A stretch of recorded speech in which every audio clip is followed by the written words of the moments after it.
हमारा उसके अंदर ठहराव था। हमारा ठहराव इस बात को था कि औरंगाबाद छत्रपति संभाजीनगर शहर के अंदर जितने भी दारू के ठिये हैं, जो हॉस्पिटल्स के करीब में है, जो स्कूल्स के करीब में है, जो कॉलेजेस के करीब में है, जो धार्मिक स्थलों के करीब में है, उसके 100 मीटर के रेडियस के अंदर ये जो ऐसी जो तो दारू की दुकानें हैं उसको बंद किया जाए।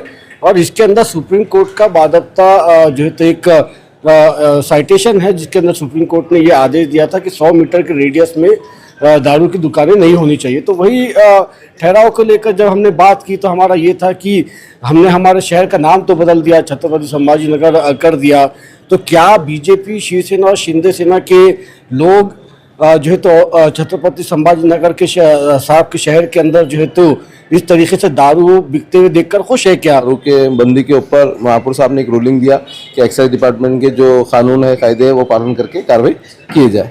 सियासत सत्ताधारी लोग कर रहे, हमारे कार्यकर्ताओं के ऊपर तो केस हुआ, हमारे लीडरों के ऊपर तो केस हुआ, आज तक लोग कोर्ट की चक्कर काट रहे। सत्ता इनकी है कि हमारी है? दिल्ली से दिल्ली तक ये लोग सत्ता बैठे, ये नहीं कोर्ट को, अपने कलेक्टर को बोलकर अपना काम करवा सकते कि एक्साइज जितने मस्जिद, मंदिर, स्कूल, चर्च, दरगाह के एतराफ 100 मीटर के अंदर जितने दुकानें उनको बंद करो। इनकी डबल रोल है, आमदार इनका, खासदार इनका, महापौर इनका, जिला परिषद अध्यक्ष इनका।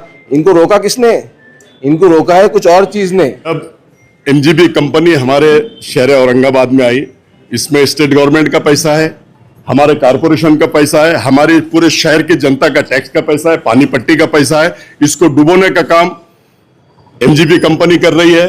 और उसने 77 कोटी रोड जो खोद के डाल रही है, जिसमें पाइपलाइन डाल रही है, उनको पूरा स्पष्ट डीपीआर जो बना है, हमारा जो टेंडर दिया है, उसमें स्पष्ट लिखा हुआ है कि वो गड्ढे इमीडिएट उन्होंने बुझाना चाहिए। लेकिन आज शहर के अंदर जितनी भी जगह एमजीपी कंपनी की तरफ से पाइपलाइन डाले जा रही, ना वहां डामर रोड अगर वो खोद रहे तो डामर रोड करना चाहिए, सीमेंट रोड अगर वो खोद रहे तो सीमेंट रोड करना चाहिए। लेकिन 77 कोटी उन्होंने मेंटेनेंस के नाम पे उठाने के बाद भी आज शहर औरंगाबाद में उन्होंने ना गड्ढे बुझाने का काम किया। अब गैस एजेंसी आई है, वो भी अनेक जगहों पे गड्ढे कर रही है।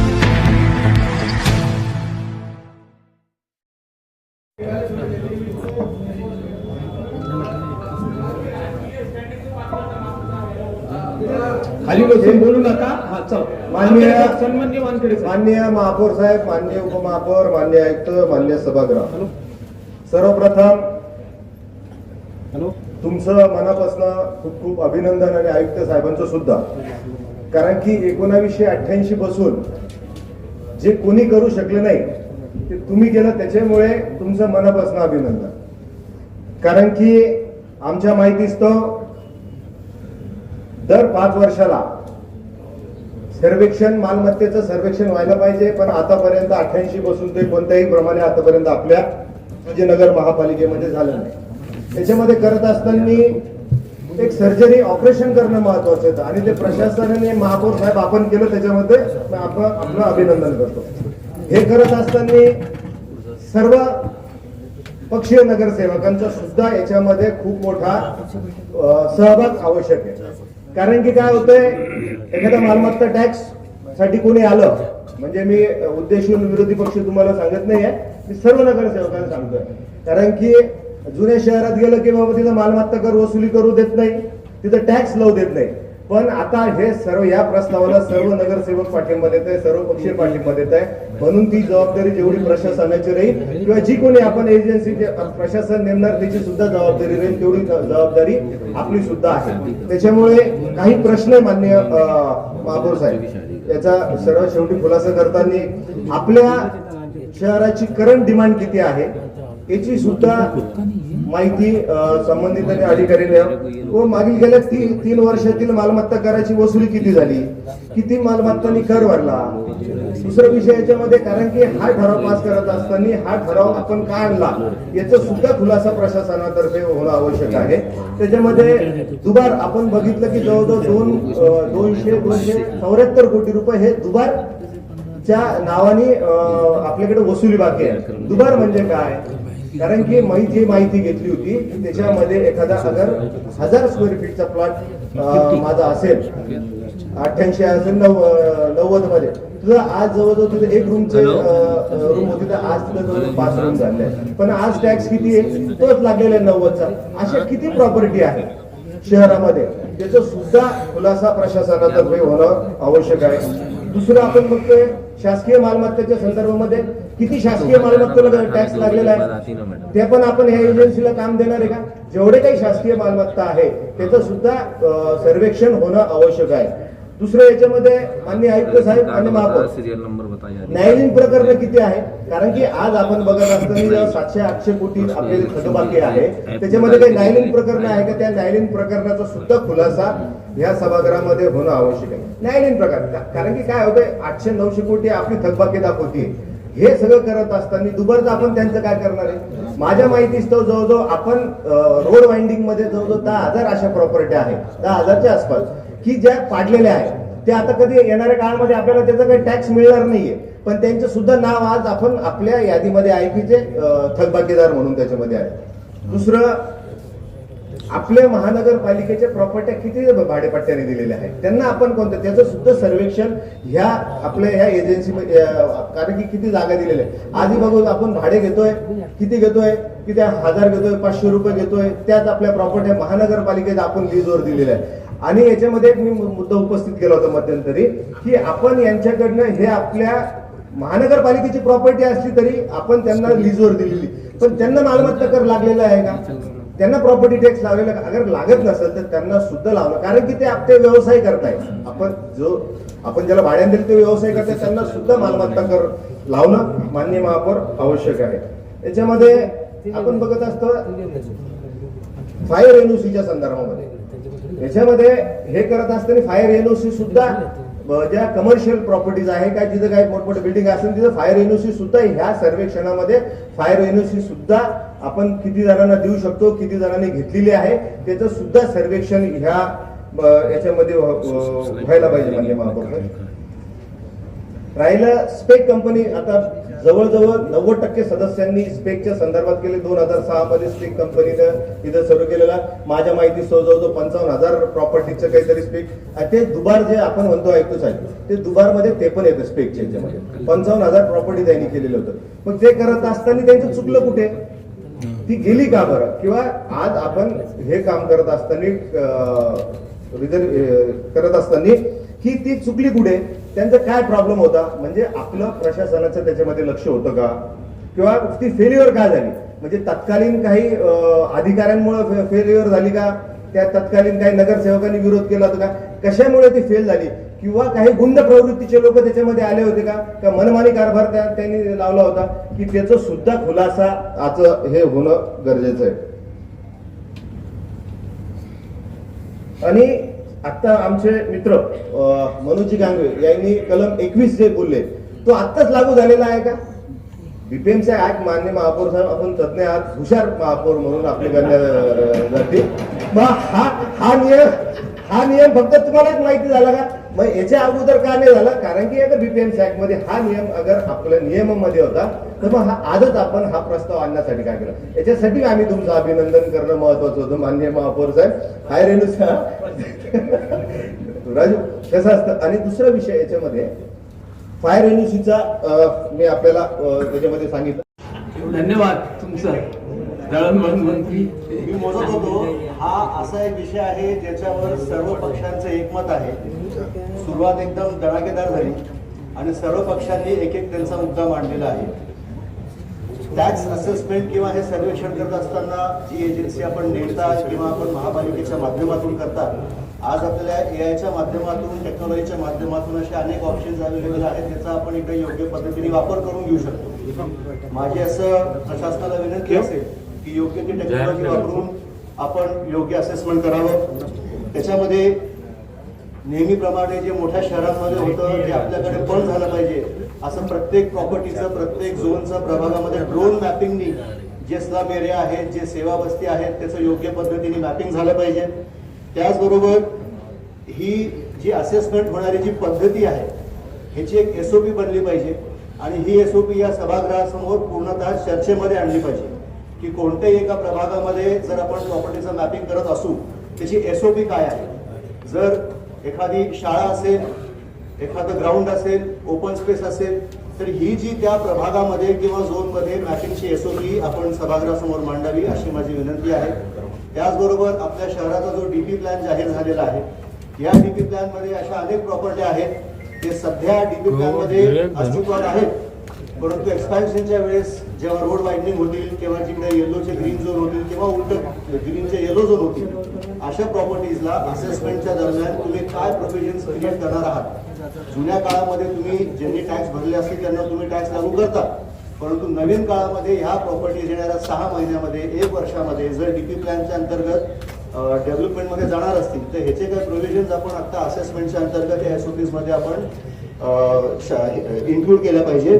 त्याचबरोबर आपले जे सध्या बांधकाम चालू आहे, युजली असं बघण्यात येतं की जिकडे जिकडे टॅक्स वाचवण्याचा प्रयत्न केला जातो की बाबा 2 माळ्याची परमिशन आहे पण बिल्डरनी 4 माळे बांधता बांधता बांधून टाकले आणि त्याच्यानंतर मग त्याला टॅक्स आकारणी करत राहा. हा सर्वेक्षणचा भाग आहे म्हणून टॅक्स वसुलीचा विषय नाही, परंतु कोणतेही कम्प्लिशन सर्टिफिकेट देण्याच्या पूर्वी, कोणतेही परमिशन किंवा ऑक्युपन्सी सर्टिफिकेट देण्याच्या पूर्वी जर महापालिकेच्या माध्यमातून एक टॅक्स असेसमेंट पोर्टल जर आपण उघडू शकलो की बाबा कोणत्याही कमर्शियल प्रॉपर्टी असेल किंवा रेझिडेन्शियल प्रॉपर्टी असेल त्यांना त्यांच्या घराची बांधकाम परवानगी जर घ्यायची असेल किंवा काम सुरू करायचं असेल, काम सुरू करण्याच्या पूर्वी त्यांनी या असेसमेंट पोर्टलवर स्वतःची नोंदणी करून घ्यावी आणि त्याच्यानंतर मग त्यांना काम सुरू करण्याची परवानगी मिळू शकेल. अशा पद्धतीने जर आपण एक SOP मांडू शकलो तर मला असं वाटतं की येणाऱ्या काळामध्ये ही पूर्ण प्रक्रिया अतिशय सोप्या पद्धतीने पुढे जाईल.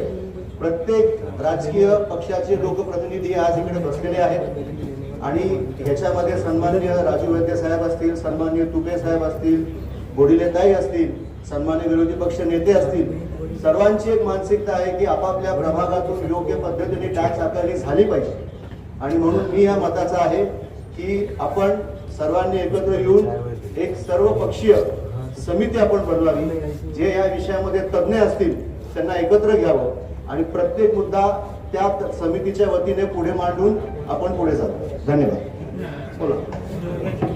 सन्माननीय महापौर, सन्माननीय आयुक्त साहेब, खऱ्या अर्थाने आजचा दिवस महानगरपालिकेसाठी आनंदाचा दिवस म्हटला तरी चालेल की महानगरपालिकेचा कणा म्हणजे काय असेल तर तो हे टॅक्स. प्रत्येक नगरसेवक, प्रत्येक लोकप्रतिनिधी आणि प्रत्येकाला वाटतं की माझ्या भागामध्ये विकास झाला पाहिजे, पण विकास होण्यामागचं स्थानिक संस्थेमागे सगळ्यात मोठी जी जबाबदारी असते ती टॅक्स आणि टॅक्स वसुलीची. आणि मला असं वाटतं की आज जो ठराव या ठिकाणी माननीय प्रशासनाने ठेवलेला आहे, माननीय महापौर साहेब, मी आपले घरात या ठिकाणी अभिनंदन करू इच्छितो. महाराष्ट्राच्या धर्तीवर अनेक महानगरपालिकेने ज्या पद्धतीने टॅक्स सर्वेक्षण जे केलेलं आहे आणि ज्या एजन्सीने वेगवेगळ्या महानगरपालिकेमध्ये सर्वेक्षण करून महानगरपालिकेचा आर्थिक उत्पन्नामध्ये जी वाढ झालेली आहे, खऱ्या अर्थाने आपल्या संभाजीनगर महानगरपालिकेचा जो दर्जा क मध्ये आहे महापौर साहब, कमिश्नर साहब, और कमिश्नर साहब ने जो हंस दिए, मुझे वही चाह रहा था हंसता कभी कभी सर। हाँ, आज जो माली जना बोले ना कमिश्नर साहब, माली जना बोले तो महापौर साहब जो ठहराव रखे और हमारे सम्मान्य नगर सेवक ने कहे तो अच्छा है। अध्यक्ष जी का पहला नगर सेवक जो था, अध्यक्ष जी बॉडी का आज मैं अकेला हूँ। और अध्यक्ष जी के बाद जो सर्वे हुआ था, लेकिन हमारा सर्वे कैसा होता था, हम पुराने सिटी में सर्वे करते थे सिडको और आगे जाते ही नहीं थे, इतनी गड़बड़ करते थे नहीं होता, तो पुराने सिटी वाले और हड़को सिडको वाले हमेशा मुसीबत में रहे। सर्वे में ये लोग फंस जाते थे, बाहर वाले फंस जाते। हमारी ख्वाहिश है आप जो सर्वे करेंगे आप तो बाहर से करते रहिए। शहर जो अपने गांव बढ़ गए, बड़े बड़े सिटी बाहर उतने बढ़ रही, आप तो उधर से गिनती करते हैं, सर्वे करते। हमारा पिटपिटा पड़ेगा और ऐका ना, त्यांना बोलू द्या, माझी महापौर साहेबांना बोलू द्या। हाँ बोला रशीद बाबू साहब। दूसरी चीज ये था कि वहां से अगर करते हैं तो चलेगा, और सर्वे के अंदर साहब घर नंबर डालिए आप और ब्लॉक नंबर दीजिए, ABCD अ जो भी आपको, और घर नंबर डाल दीजिए। और उसमें घर के अंदर जैसा साहब ने बताया कि नल का भी निकला जरूरी है, तो हमारे पास क्या है, नल का उठने की नहीं रहता। आज भी घर मुसलमान के नाम पे, हिंदू भाई के नाम पे नल, और घर जो खरीद लिए हिंदू भाई के नाम पे घर, मुसलमान के नाम पे। तो ये जो चीजें हो रही है वो जो सर्वे होगा उसके अंदर। और जैसे हमारे राजू वैद्य साहब ने करा, अफसर खान साहब कि भाई अगर अपने तो इसमें कारपोरेशन से लोग काम को लेते हैं तो हमारा और बचेगा। जैसे आज हमारे पास कारपोरेशन के लोगों को इलेक्शन में लगाते, जनरल गिफ्ट में लगा रहे, तो उनको अगर हम थोड़ा सा मदद दे थोड़ा एक देखे, अगर एजेंसी और एजेंसी का अगर आप ले रहे तो पहले एजेंसी को क्या दिए थे कि तुम ही सर्वे करो और गलती हुई तो तुम ही दुरुस्त करो, तो दुरुस्त करने में पैसे बहुत जा रहे थे। जैसा मैं आपको बताता हूँ, खर्चे महीने में मेरे बिल्डिंग को डबल टैक्स लगा, हमने पैसे नहीं दिए, एक 19 लाख का और दूसरा 3 लाख का। बाद में सर्वे करने को 6 महीने गए, फिर वो दुरुस्त हुआ, एक ही बिल्डिंग को 2 टैक्स, क्योंकि पैसे नहीं दिए थे। तो मेरे में बीते करते मालूम है, हम जैसा कि अभी कमिश्नर साहब ने 24-25 में जहाँ पर 11 रुपए टैक्स था उसको 19 रुपए करे, उन्होंने 19 रुपए करे, जिसको कि तुम्हारे 22 था तो 37 रुपए करे, और जहाँ पर तुम्हारे 28 रुपए था 48 रुपए। आज ही पुराने शहर वालों को, चिड़गौड़ वालों को पहले परेशानी में डाले, अभी 1 साल पहले, क्योंकि बॉडी नहीं थी, उन्होंने अपनी मर्जी से बढ़ा दी एकदम, जो पहले कमिश्नर था। क्योंकि एनआरबी पुरानी, ये नए जो 25 के बाद में पुराने, अरे पुराने एनआरबी को करते, मैं बता रहा हूँ आपको एनआरबी साहब, मेरे को मालूम है पुराने एनआरबी के अंदर क्या होता है। आपने बोले एक संडास बाथरूम नया बना दिए, पूरी बिल्डिंग को लगा एनआरबी, वो नहीं कह रहा था मैं, पुराने कह रहा हूँ आप, जो उन्होंने लगाया तो नया का फायदा नहीं, पुराने लोग उसमें परेशानी हुई।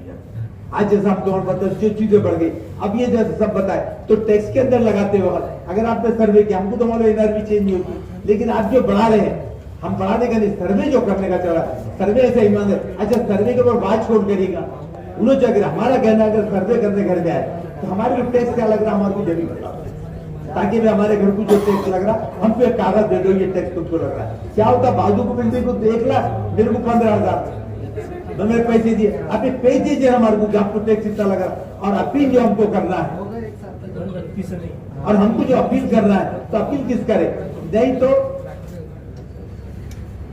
महापौर साहब सम्मान्य कुछ नगर सेवक आपके जो काबिल है उनकी एक बॉडी बनाइए, ताकि वहां भी तो कुछ सुने, क्योंकि 4 के 6 महीने निकल गए। आपकी इच्छा है, आपको लगे 2 साल बाद में लेडीज होते हैं, तो हम चाहते हैं कि 1 साल में लेडीज काम पूरा हो जाए, तो जब उसके अंदर जमेगा।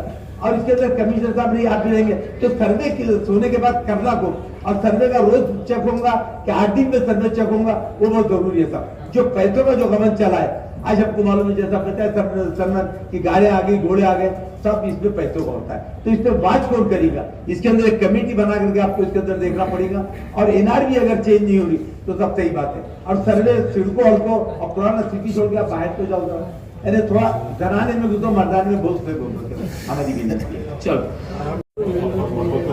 आणि या 2-3 मुद्दे उपस्थित करेन की हा जे सर्वेक्षण जे आहे, ज्या ज्या मालमत्तांचं संरक्षण होईल त्या सर्वेक्षणाचं नागरिकांना तत्काळ माहिती दिली पाहिजे, आणि तत्काळ महिनाभरामध्ये त्यांचे जे काय असेल आक्षेप ते तत्काळ ते मिटवले पाहिजे। काय सर्वेक्षण चाललं पाहिजे, त्याची हिअरिंग म्हणजे एकीकडे सर्वेक्षण आणि एकीकडे हिअरिंग, दोन्ही वेळ हिअरिंग जर झाली तर लगेच तत्काळ त्या प्रॉपर्टीचं जो म्हणणे असेल ग्राहकाचं ते तत्काळ तिथं सुटेल, आणि आपला दुबार जे टॅक्स लावलेला आहे तो दुबार टॅक्स पण तिथं संपून जाईल, आणि या शहराचं सर्व संरक्षण जर झालं तर सगळ्या प्रॉपर्ट्या ज्या आहेत त्या आपल्या टेबलवर येतील, आणि आपल्या टेबलवर आल्यानंतर आपल्या पुढील विकासाच्या दिशेने ठरतील की शहराचा जे विकास होत आहे, शहराचं जे बांधकाम होत आहे शहराच्या सगळ्या बाजूने, बऱ्याच प्रॉपर्टीला आधी टॅक्स जरा युनिक आयडी जर प्रत्येक प्रॉपर्टी जर मिळाला, त्या युनिक आयडीच्या माध्यमातून त्याचं बांधकाम होत आहे, बांधकाम होत आहे, बांधकामाची परमिशन आपल्याला घेतली, त्या परमिशनच्या माध्यमातून जो आपला महसूल प्राप्त होतो तो पण प्राप्त व्हायला, आज जो काही परमिशन न घेता बांधकाम होत आहे त्या माध्यमातून आपल्याला महसूलही प्राप्त होत नाही, आणि गेल्या अनेक वर्ष टॅक्सही मिळत नाही। त्याच्यामुळे या ठिकाणी हे आपलं करणं फार महत्वाचं आहे। त्याचबरोबर अनेक ज्या प्रॉपर्टी आहेत की जे झोन ठरवून दिलेले, म्हणजे सिडको हडको परिसरात असू दे, तालुका काही भागात असू दे, ज्या ठिकाणी रेसिडेन्शियल भाग आहे त्या ठिकाणी कमर्शियलचा वापर होतो, आणि ज्या ठिकाणी त्यांना रेसिडेन्शियल टॅक्स लागतो, पण ज्या भागात कमर्शियल झोन डिक्लेअर आहे पण त्या ठिकाणी कमर्शियलचा वापर होतोय, पण त्या ठिकाणी खिडक्या दरवाजे लावून शेटर काढून घेतले, त्यांना रेसिडेन्शियल टॅक्स लावला जातो। तर त्या ठिकाणचा पण आपण सर्वेक्षण जर चांगला केला तर मूळ त्याचा उद्देश जो आहे तो कमर्शियल झोन आहे, कमर्शियल झोनचा टॅक्स इथं वसूल केला गेला पाहिजे। अशा प्रॉपर्टी आहेत आपण या सर्वेक्षणातून पुढे येतील, पण या ठिकाणी नागरिकांना कोणताही टॅक्स या ठिकाणी वाढणार नाही हे आपण जाणून सांगितलं गेलं पाहिजे। हे जर सांगितलं तर नागरिक सहकार्य करतील, आणि आम्हाला सर्व नगरसेवकाला आपल्या या कार्यक्रमामध्ये, विकासाच्या कार्यक्रमामध्ये सहभाग नोंदवता येईल। या ठिकाणी जर आपण सांगितलं गेलं तर एक जर अफवा बसवली की या ठिकाणी टॅक्स वाढणार आहे, तर नगरसेवकही काय करू शकणार नाही आणि नागरिकाला विरोध करतो. म्हणून ज्या ज्या विषयासंदर्भात सर्वेक्षण चालू होईल त्यावेळेस सुनावणी ही त्या तत्काळ त्या ठिकाणी झाली पाहिजे. दुबार टॅक्स ज्या मागच्या अनुभव जो चुकीचा आहे त्या ठिकाणी विचित्र आहे. समांतरच्या वेळेस पाणी पुरवठ्याच्या संदर्भाने दोन टॅक्सच्या दोन पावत्या आजही आपल्याकडे आहेत. नागरिकांना आजही काही ठिकाणी ज्या दुबार टॅक्स लागलेला आहे ज्या ठिकाणी टॅक्स जास्त लागलेला आहे तो टॅक्स न भरता दुसरा टॅक्स पावती देऊन कमी टॅक्सची पावती भरली जाते आणि त्या ठिकाणी आपलं नुकसान जे महानगरपालिकेचं या ठिकाणी होतंय ते आपण दूर केलं पाहिजे. आणि हे फक्त हे झोन वाईज जर केलं तर आम्हाला वाटतं की झोन वाईज त्या भागातील नगरसेवकाला ते करणं आणि महानगरपालिकेला पैशाला मदत करणं सोपं जाईल. त्याचबरोबर या ठिकाणी जे टॅक्स लागणार आहे म्हणजे आज बांधकाम गेल्या अनेक वर्ष माझं एक मजली घर होतं, मागच्या वर्षी 2 मजली घर बांधलं पण दुसरा मजला बांधत असताना त्याला कोणत्या इनावी लागेल एक आपण उल्लेख केला गेला पाहिजे की आपण वरचा मजला बांधल्यानंतर टॅक्स कोणत्या पद्धतीने लागणार आहे त्याचा एक उल्लेख आपण या ठिकाणी केला पाहिजे. आणि ते सांगितलं गेलं पाहिजे की नागरिकाला वाटलं पाहिजे की आम्ही टॅक्स भरतोय तो टॅक्स भरणार आहेत का, पण नागरिकाला हा पण खुलासा केला गेला पाहिजे की ज्या वर्षी तुम्ही बांधलं त्या वर्षी तुमचा तो टॅक्स लागला. जर तुम्ही अतिरिक्त बांधकाम केलं असत तर त्या बांधकामाचा पण टॅक्स तुम्हाला लागणार आहे हे पण आपण खुलासामध्ये सांगितलं गेलं पाहिजे की महानगरपालिकेनं युनिक आयडी तयार करताना ज्या ठिकाणी जो टॅक्स लागणार आहे त्याचा सर्वेक्षणच्या बिल्डिंगचं सर्वेक्षण पूर्ण केलं गेलं पाहिजे. आणि पुन्हा एकदा सांगतो की या शहरातील प्रत्येक प्रॉपर्टीचं जे बांधकाम झाली असेल किंवा नसन झाली त्या प्रत्येक प्रॉपर्टी सर्वेक्षण करून त्याला एक युनिक आयडी जर दिला तर येणाऱ्या काळात आपल्या विकासासाठी अंतर्भूत होईल इतके त्या ठिकाणी बोलतो. थांबतो. साहेब, सन्मान्य उपमहापौर साहेब, माननीय आयुक्त आणि सदस्य, माझी विनंती आहे की सजेशन द्या म्हणजे आपला खुलासा व्यवस्थित होईल. सन्मान्य महापौर साहेब, प्रत्येक महानगरपालिकेला चालवण्यासाठी उत्पन्न असणं अत्यंत गरजेचं आहे.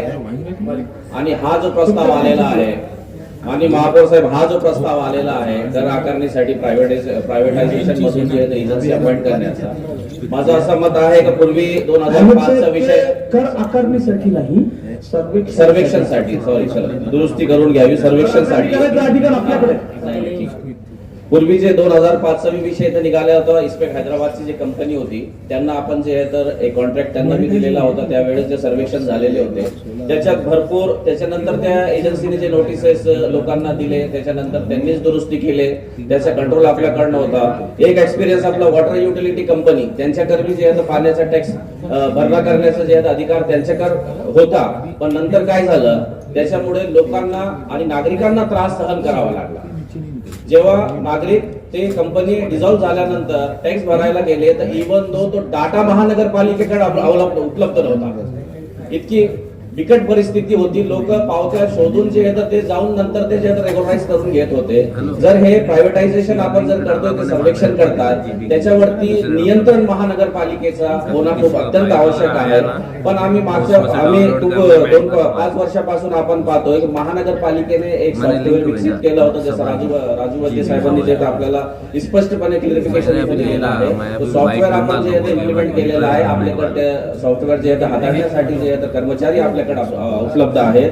मग ते लोक इतका जरा मॅन पॉवर आपल्याकडे आहे आणि सॉफ्टवेअर आहे त्याच्यातून प्रत्येक प्रॉपर्टी जीपीएस प्रमाणे प्रत्येक प्रॉपर्टी तिथे जे सॉफ्टवेअर लोकेशन लोकेट केलेली आहे.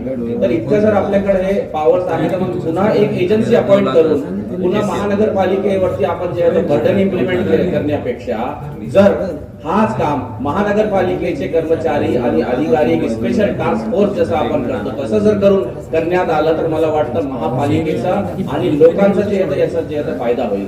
कारण प्रायव्हेट एजन्सी आपण नियुक्त करतो ते सर्वे करतात सर्वे करल्यानंतर त्याच्यात ते त्रुट्या काढतात आणि जसं सभागृहाचा विषय निघालेला आहे की प्रत्येक एजन्सी मोठी होऊन जाते आणि लोकांना त्रास होतो आणि महापालिकेला उत्पन्न भेटण्यापेक्षा महापालिकेचा जे लॉस होतो. याला गृहीत धरून किंवा समोर ठेवून जे माझी अशी विनंती आहे की महापालिकेच्या कर्मचारी किंवा अधिकाऱ्यांमार्फतच हे जे कर आकारणी करायला पाहिजे सर्वेक्षण करायला पाहिजे. याच्या माध्यमातून आता बी आपले कर्मचारी आणि अधिकारी जे आहेत टॅक्स वसुली करतायत. बहुतेक ठिकाणी जे आपले जे बिल कलेक्टर्स आहेत ते सर्वे करून जे आहेत बहुतेक ठिकाणी जिथे टॅक्स लागलेला नाही तिथेही आता जे टॅक्स लागण्याचं काम चालू आहे. तर माझी सभागृहाला विनंती आहे माननीय महापौर साहेब, का जर प्रायव्हेटायझेशन न करता जर महानगरपालिकेच्या माध्यमातून हे सर्वेक्षण जर करण्यात आलेलं आहे तर ते जास्त फायद्याचं साबित होईल. हा बोला, चला वानखेडे साहेब बोला. सर्वांनी महापौर साहेब आपलं अभिनंदन केलं, पण अभिनंदन करत असताना त्यांनी शंका सुद्धा उपस्थित आढळून गेलेली आहे. कारण की कोणालाही कोणत्याही नवीन एजन्सीवर भरोसा राहिलेला नाहीये. कारण की ज्या ज्या एजन्सी आतापर्यंत आपण नेमलेल्या आहेत त्या सर्व एजन्सींनी घोळ करण्याचं काम आतापर्यंत केलेलं आहे. तर हे आपण आता आपले मान्य सदस्य काय बोलले की इतिहास झाला तो मिटून टाक, म्हणजे तो सोडला पाहिजे. पण माझं मत असं आहे की इतिहासातून शिकलं पाहिजे आणि आपलं भविष्यकाळ आणि वर्तमान सुधारला पाहिजे. कारण त्यामुळे इतिहास बघणं महत्वाचं आहे. त्यामुळे माझी विनंती या ठिकाणी अशी असणार आहे, माझी सूचना अशी असणार आहे की या समित्या यावरती काही समित्या नेमल्या पाहिजे. त्यावरती काही कठोर समिती निवडून जर त्या खाली काही आढळलं आपल्याला की चुकीचं काम केलेलं आहे त्याच्या विरोधात सुद्धा कारवाई झाली पाहिजे. त्यानंतर काही न्यायालयीन प्रकरणाची आपले पेंडिंग आहे ते न्यायालयीन प्रकरण निकाली काढून त्यावर समिती बसून ते निकाली काढले पाहिजे, जेणेकरून आपल्याला जो बॅकलॉग टॅक्स आहे तो आपल्याला या ठिकाणी जास्तीत जास्त प्रमाणात मिळेल. म्हणून आमची एक विनंती अशी राहील की या ठिकाणी नवीन एजन्सी अपॉइंट करत असताना त्याच्यावरती गव्हर्निंग कमिटी असणं आवश्यक आहे, जेणेकरून आतापर्यंत जो अनुभव आपल्या जुन्या ज्येष्ठ नगरसेवकांनी सांगितलेला आहे त्यांचं शंकाधीन उपस्थित केलेलं आहे त्यानुसार त्यांना या ठिकाणी ते संकेत निसार होईल आणि योग्य रीतीने ही एजन्सी काम करेल. त्यामुळे हे गव्हर्निंग कमिटी या ठिकाणी सन्मान नगरसेवक नंदुभाऊ को बोलो मेरे को पिन ड्राइव.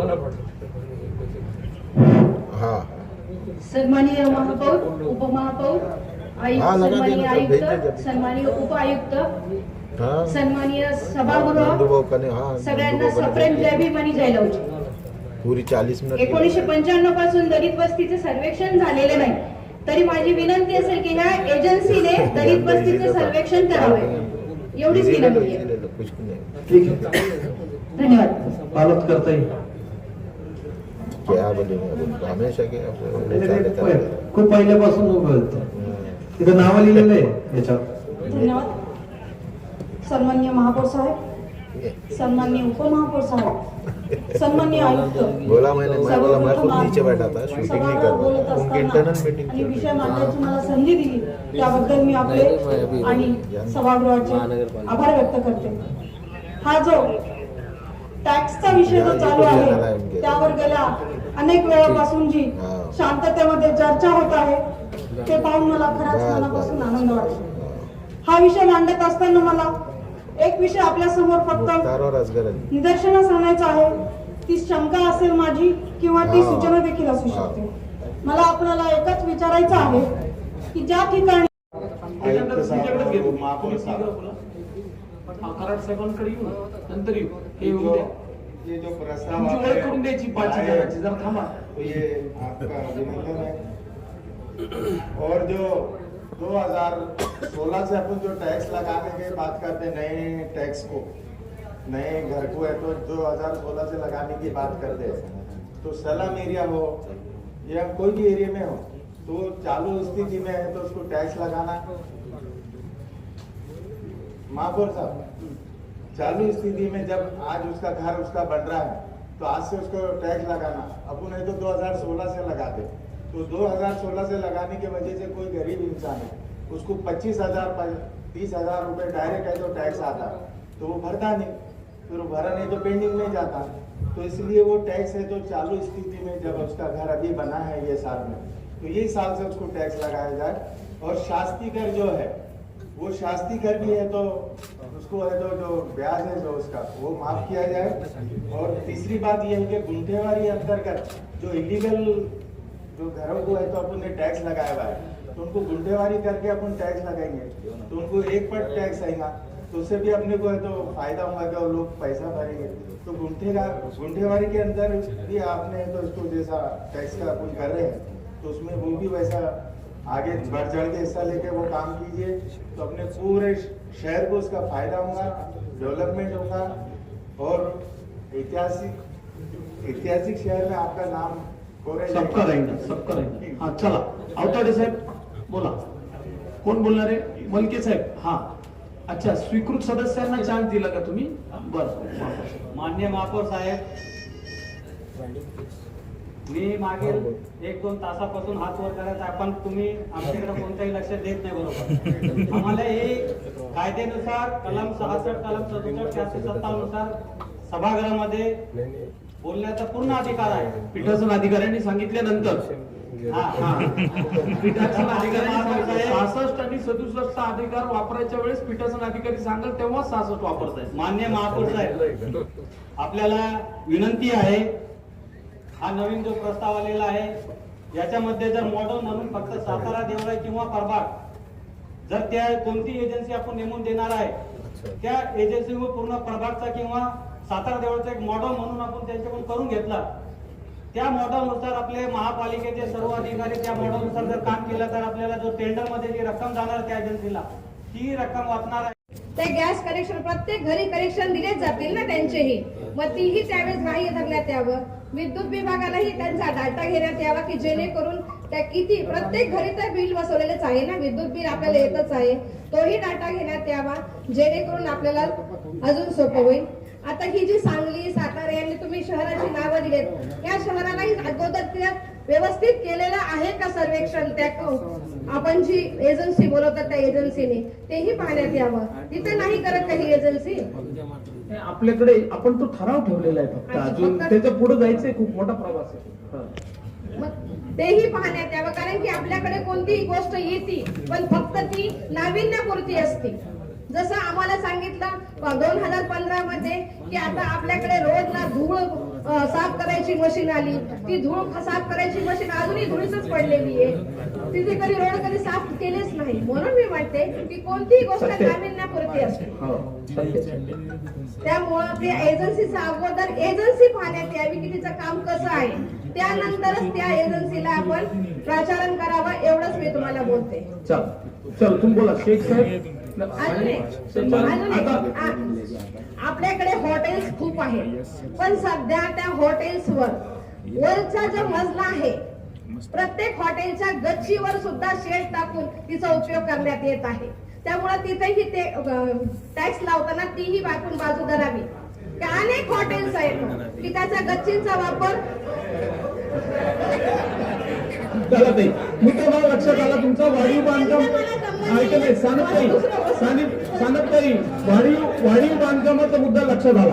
अधिकार त्यांच्याकडे होता, पण नंतर काय झालं, त्याच्यामुळे लोकांना आणि नागरिकांना त्रास सहन करावा लागला. जेव्हा नागरिक ते कंपनी डिझॉल्व्ह झाल्यानंतर टॅक्स भरायला गेले तर इव्हन जो तो टाटा महानगरपालिकेकडे उपलब्ध नव्हता. इतकी बिकट परिस्थिती होती. लोक पावत्या शोधून जे येतं ते जाऊन नंतर ते जे रेग्युलराइज करून घेत होते. जर हे प्रायव्हेटायझेशन आपण जर करतोय ते सर्वेक्षण करतात त्याच्यावरती नियंत्रण महानगरपालिकेचा होणं खूप अत्यंत आवश्यक आहे. पण आम्ही खूप 5 वर्षापासून आपण पाहतोय महानगरपालिकेने एक सॉफ्टवेअर विकसित केलं होतं, जसं राजू वद्दे साहेबांनी जे आपल्याला स्पष्टपणे क्लिअरिफिकेशन इथं दिलेलं आहे. तो सॉफ्टवेअर आपण जे इम्प्लिमेंट केलेला आहे, आपल्याकडे सॉफ्टवेअर जे हाताळण्यासाठी जे कर्मचारी आपल्याकडे उपलब्ध आहेत. मग ते लोक इतका जर मॅन पॉवर आपल्याकडे आहे आणि सॉफ्टवेअर आहे, त्याच्यातून प्रत्येक प्रॉपर्टी जीपीएस प्रमाणे प्रत्येक प्रॉपर्टी तिथे जे आहे ते सॉफ्टवेअर होती लोकेशन लोकेट केलेली आहे. तर इतकं जर आपल्याकडे हे पॉवर्स आहे तर मग पुन्हा एक एजन्सी अपॉइंट करून पुन्हा महानगरपालिकेवरती आपण जे आहे बर्डन इम्प्लिमेंट करण्यापेक्षा जर हाच काम महानगरपालिकेचे कर्मचारी आणि अधिकारी स्पेशल टास्क फोर्स जसं आपण करतो तसं जर करण्यात आलं तर मला वाटतं महापालिकेचा आणि लोकांचा जे आहे याचा जे आहे फायदा होईल. कारण प्रायव्हेट एजन्सी आपण नियुक्त करतो, ते सर्वे करतात, सर्वे करतानंतर त्याच्यात ते त्रुट्या काढतात आणि जसं सभागृहात हे विषय निघालेला आहे तर प्रत्येक एजन्सी मोठी होऊन जाते आणि लोकांना त्रास होतो आणि महापालिकेला उत्पन्न भेटण्यापेक्षा महापालिकेचा जे आहे लॉस होतो. तर याला गृहीत धरून किंवा समोर ठेवून जे आहे माझी अशी विनंती आहे की महापालिकेच्या कर्मचारी किंवा अधिकाऱ्यांमार्फतच हे जे आहे कर आकारणी करायला पाहिजे, सर्वेक्षण करायला पाहिजे. याच्या माध्यमातून आता जे आपले कर्मचारी आणि अधिकारी जे आहे टॅक्स वसुली करतायत, बहुतेक ठिकाणी जे आपले जे बिल कलेक्टर्स आहेत ते सर्वे करून मी जे आहे बहुतेक ठिकाणी जिथे टॅक्स लागलेला नाही तिथेही आता जे टॅक्स लागण्याचं काम चालू आहे. तर माझी सभागृहाला विनंती आहे माननीय महापौर साहेब का जर प्रायव्हेटायझेशन न करता जर महानगरपालिकेच्या माध्यमातून हे सर्वेक्षण जर करण्यात आलेलं आहे तर ते जास्त फायद्याचं साबित होईल. बोला चला वानखेडे साहेब बोला. ते लोक जाऊन पण त्यांना तिथे गेल्यानंतर जी हरासमेंट आपल्या वॉर्ड ऑफिसवर होती त्याचाही थोडासा विचार करा. कारण की टॅक्स भरायला गेल्यानंतर अनेक ज्येष्ठ नागरिक असतात तिथे गेल्यानंतर भरायला, त्यांना बसायला नाही किंवा काहीच दिले जात नाहीये, त्यांना एक एक तास बसून ठेवलं जातं. हाही विचार करावा टॅक्स ऑफिसर आपल्या वॉर्ड ऑफिसने की त्यांना बिलकुल त्रास होणार नाही याची काळजी घ्यावी. आणि आता नवीन मालमत्ता भरपूर झालेल्या आहेत आपल्या मालमत्ता विभागामध्ये, त्याची नोंदही असेल की नवीन मालमत्ताचे किती आपण परवाने दिलेले आहेत तेही पाहण्यात यावेत. आणि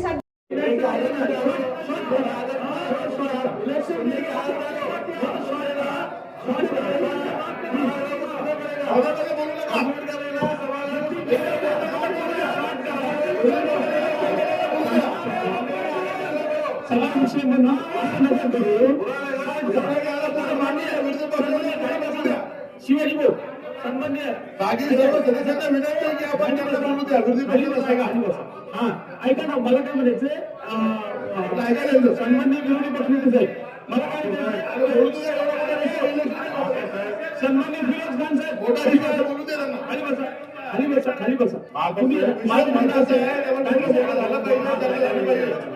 मी आपलं ऐका ना सर्वांना बोलत विरोधी पक्षनेते साहेब फक्त माझं म्हणणं असं आहे की विषय पत्रिका आहे शॉर्ट करा आणि थोडं तुम्ही त्याच्यावर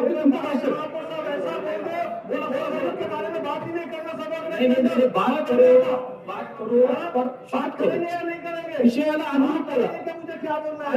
विषयाला धरून बोला आपण, तुम्ही तिकडे बघून माननीय महापौर साहब हॉकर धरून बोला. ईपी प्लान आ गया आज तक जो हॉकर पर डिसाइडेड नहीं है. आज का जो टैक्स का है 51 ठहराव शासन ने रखे थे, प्रशासन ने, तो उसमें यह था कि नया सर्वे करना चाहिए शहर का. पहले भी कंपनी ने आके सर्वे की थी लेकिन उसमें डबल टैक्स लगा दे रहे, जो पैसे दे रहे थे उनको छोड़ दे रहे और उसमें कोई वाच नहीं था. उन्हें टैक्स लगाते थे और उन्हें दुरुस्ती करते थे. हमारा बोलना था कि भाई वैसा नहीं होना चाहिए. और बाहर जो सिटी बढ़ गई बड़ी बड़ी, तो वहाँ से सर्वे करते आओ और टैक्स में बढ़ाना नहीं. जो पहले घर पुराने उनको पुराने के हिसाब से रखना चाहिए, इन्होंने नए के हिसाब से नहीं लेना चाहिए टैक्सेस. और तुम आ जाके पुराने शहर को झुड़को को पुराने शहर को वो छोड़ के नई जो आबादियाँ हो रही तुम वहाँ से सर्वे शुरू करो. और वहाँ से तुम सर्वे शुरू करा अगर तुम देख रहे टैक्स का, तो टैक्स के अंदर तुमको ये करना पड़ेगा, नहीं तो उसके अंदर कोई फायदा नहीं होगा. और घरों के साथ जो नल है वो नलों को भी आपको साथ लेना पड़ेगा. और बड़े और जितने भी बड़े बड़े अब जितने मिनिस्टर है जितने आमदार सबके बड़े बाहर बंगले बने, वहाँ से शुरू करें तो अपना एक काम हो सकता. हमारी ऐसी सोच थी इसलिए हमने वो नाम तो नहीं लिए, लेकिन हमारा बताना ये था. बाहर बड़े बड़े धाबे बन गए कर गए, तो वहाँ से करता है तो हो सकता है टैक्स के बारे में. लेकिन अब फिर इसके अंदर अगर सर्वे गलत हुआ तो मुश्किल जाएगा. और सर्वे के ऊपर वाच करने के लिए आप एक नगर सेवक की कमेटी बनाइए कि कम से कम वो कंप्लेंट करके जाना का. जैसा कि महापौर को बोला 2 साल है उन्होंने चाहते उनके पीरियड में, तो साल भर में ये काम पूरा हो जाना चाहिए, ऐसी हमारी ख्वाहिश थी. जैसा आपने आवाज उठाई कि एजेंसी के मार्फत अगर कराते हैं पर वो सही तो होता नहीं, डबल टैक्स. हाँ तो डबल, और साथ ही साथ जो आवाम का पैसा है वो भी वेस्ट होता है करोड़ों रुपए. तो हमारा कहना था कि जो स्टाफ है कारपोरेशन का उससे आप करो, क्योंकि कई स्टाफ से तुम्हें इलेक्शन में काम लेते, जनरल गिनती कराने में काम लेते, तो हमारे उनको एक एक्स्ट्रा पैसे देके भत्ता देके उनसे काम कराइए तो अच्छा होगा, आपको फायदा.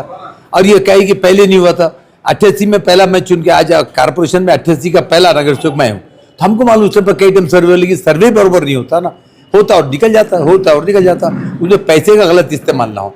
तब कमिश्नर साहब नवे आए हुए, जरा हंसते कम खामोश बोलते तो शायद हो सकता काम करेगी, वैसी उम्मीद है हमारे को उनसे. इसलिए हमने कहा कि देखिए एजेंसी के जरिए टैक्स वसूली का जो मामला है, इससे पहले वाटर यूटिलिटी का देखे हमने, क्या टैक्स वसूली में पारदर्शिता आएंगी एजेंसी के जरिए जो लिया जाएगा? पहले एजेंसी इतनी अच्छी थी कि उसका नाम चोर एजेंसी बोले तो चल सकता था.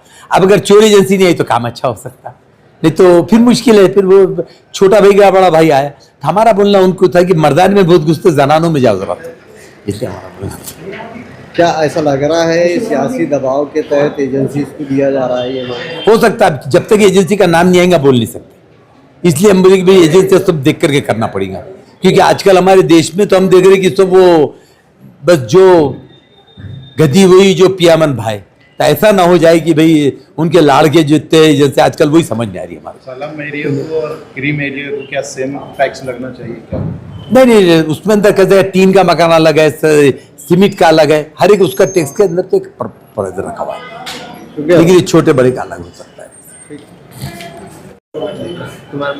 दारू की वजह से थोड़ा अंदर माहौल भी खराब हुआ था, क्या मसला था? हमारा उसके अंदर ठहराव था। हमारा ठहराव इस बात को था कि औरंगाबाद छत्रपति संभाजी नगर शहर के अंदर जितने भी दारू के ठिए हैं जो हॉस्पिटल्स के करीब में है, जो स्कूल्स के करीब में है, जो कॉलेजेस के करीब में है, जो धार्मिक स्थलों के करीब में है, उसके 100 मीटर के रेडियस के अंदर जो ऐसी जो तो दारू की दुकान है उसको बंद किया जाए। और इसके अंदर सुप्रीम कोर्ट का बाकायदा जो है तो एक साइटेशन है जिसके अंदर सुप्रीम कोर्ट ने ये आदेश दिया था कि 100 मीटर के रेडियस में दारू की दुकानें नहीं होनी चाहिए। तो वही ठहराव को लेकर जब हमने बात की तो हमारा ये था कि हमने हमारे शहर का नाम तो बदल दिया, छत्रपति संभाजी नगर कर दिया, तो क्या बीजेपी, शिवसेना और शिंदे सेना के लोग जो है तो छत्रपति संभाजी नगर के साहब के शहर के अंदर जो है तो इस तरीके से दारू बिकते हुए देखकर खुश है क्या, या आप दारू के खिलाफ है या समर्थन में, इसका खुलासा होना चाहिए। यही मांग हम लोगों ने आज सभागृह के अंदर की थी। किसान ये भी है कि आप शराबबंदी के मामले में सियासत कर रहे हैं, उस मामले में संजीदा नहीं है। ठीक है ना, मैं सियासत कर रहा हूँ, मैं सियासत कर रहा हूँ तो कोई बात नहीं। महापौर साहब ने, चेयरमैन साहब ने खुद ये विषय ले लेना चाहिए और उन्होंने जो है तो पूरा क्रेडिट भी लेना चाहिए और शहर से दारूबंदी भी करना चाहिए। मैं उनके पीछे खड़े रहकर जो है तो नारे लगाने, उनके नाम के लिए नारे लगाने के लिए तैयार हूँ। मुझे की तरफ से आज जीजी में क्या क्या प्रस्ताव है? आज हमारा मेन प्रस्ताव था दारूबंदी के ऊपर। दूसरा मेरा एक प्रस्ताव था क्या अल्तमश कॉलोनी में एक शादी खाना हो, तो अल्हम्दुलिल्लाह शादी खाना मंजूर हुआ। दारू के बंदी के ऊपर महापौर साहब ने एक रूलिंग दिया कि एक्साइज डिपार्टमेंट के जो कानून है, कायदे हैं, वो पालन करके कार्रवाई किए जाए। लेकिन हुकूमत की तरफ से यहाँ पे ये इल्ज़ाम लग रहा है कि आप लोग शराबबंदी के मामले में सीरियस नहीं है बल्कि सियासत कर रहे हैं। सियासत सत्ताधारी लोग कर रहे, हमारे कार्यकर्ताओं के ऊपर तो केस हुआ, हमारे लीडरों के ऊपर तो केस हुआ, आज तक लोग कोर्ट की चक्कर काट रहे। सत्ता इनकी है कि हमारी है? दिल्ली से दिल्ली तक ये लोग सत्ता पे बैठे हैं।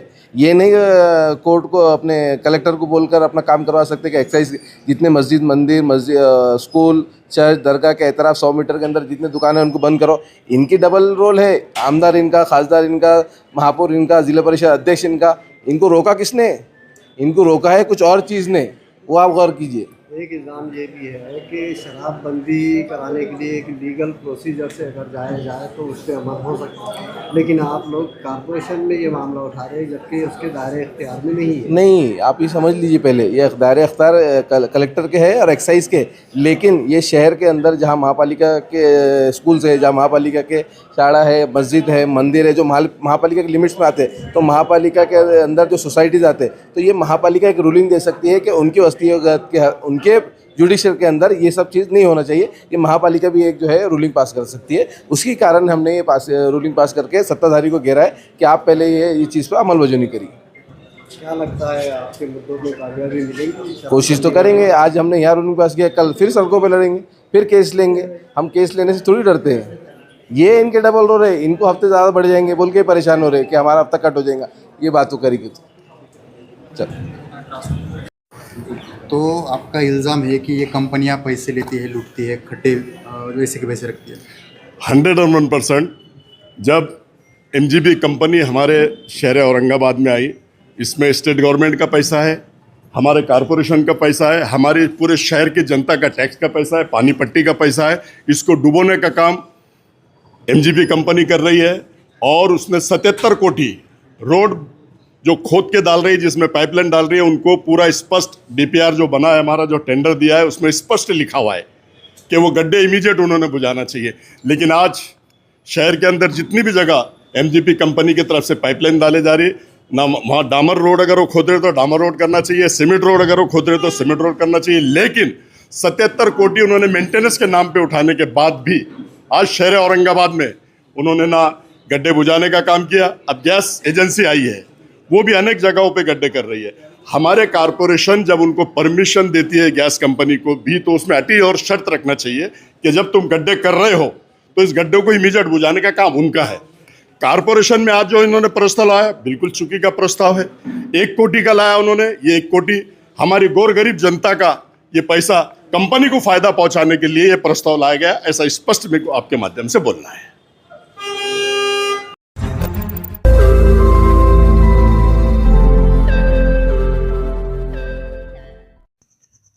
रोज नई खबरों को देखने के लिए हमारे औरंगाबाद समाचार चैनल को सब्सक्राइब कीजिए और नोटिफिकेशन पाने के लिए हमारे बेल आइकन को दबाइए ताकि हर खबर की नोटिफिकेशन आपको मिलती रहे।